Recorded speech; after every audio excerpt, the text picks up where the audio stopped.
சண்முகப்பிரியா, ஊரப்பாக்கம்லேருந்து வரேன். நான் சாதாரண மிடில் கிளாஸ் ஃபேமிலியிலேருந்து ஒரு 3 குழந்தைங்களோட அம்மாவா நான் இங்கே வந்து பேசுகிறேன். ஆக்சுவலாக நான் பிஇ கம்ப்ளீட் பண்ணியிருக்கேன். நம்ம லைஃப்பில் நம்ம நெக்ஸ்ட் என்ன பண்ண போகிறோம் அப்படின்னு யோசிக்கும்போது எனக்கு என் பிள்ளைங்களுக்கு வந்து ஒரு ரோல் மாடலாக இருக்கணும். நம்ம படிச்சுட்டு வீட்டில் சும்மா இருக்கக்கூடாது, நம்ம பிள்ளைங்களுக்கு ஒரு ரோல் மாடலாக இருக்கணும். ஒரு நல்ல கோர்ஸ் சூஸ் பண்ணி அடுத்த லைஃப்பில் வந்து அடுத்த லெவலுக்கு நம்ம போகணுன்னா என்ன கோர்ஸ் சூஸ் பண்ணணும் அப்படின்னு நான் சர்ச் பண்ணும்போது எனக்கு டீம் எஜுகேஷன் பற்றி தெரிய வந்துச்சு. டீம் எஜுகேஷனில் பிரின்சிபல் மேம் கிட்ட பேசினேன்.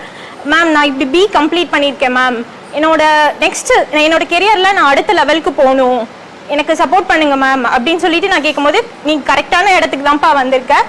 ஒன்ன மாதிரி ஃபேமிலியில் இருக்க ஒரு விமென்க்கு இந்த டீச்சிங் ஃபீல்டு கரெக்டாக இருக்கும் அப்படின்னு என்னை வந்து சொல்லி மோட்டிவேட் பண்ணி நான் வந்து டீம் எஜுகேஷனில் ஜாயின் பண்ணேன்.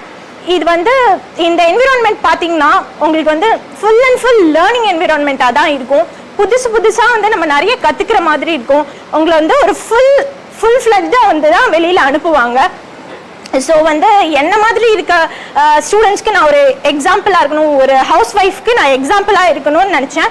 நான் கண்டிப்பாக வந்து டீம் எஜுகேஷனுக்கு நான் தேங்க் பண்ணுறேன். என்னோட ரோல் மாடலாக நான் வந்து நினச்சி ஸ்டெஃபி மேம் அவங்களுக்கு ரொம்ப ரொம்ப தேங்க் பண்ணுறேன். என்னோட லைஃப் டேர்னிங் பாயிண்ட் இது அப்படின்னு நான் ப்ரௌடாக சொல்லுவேன்.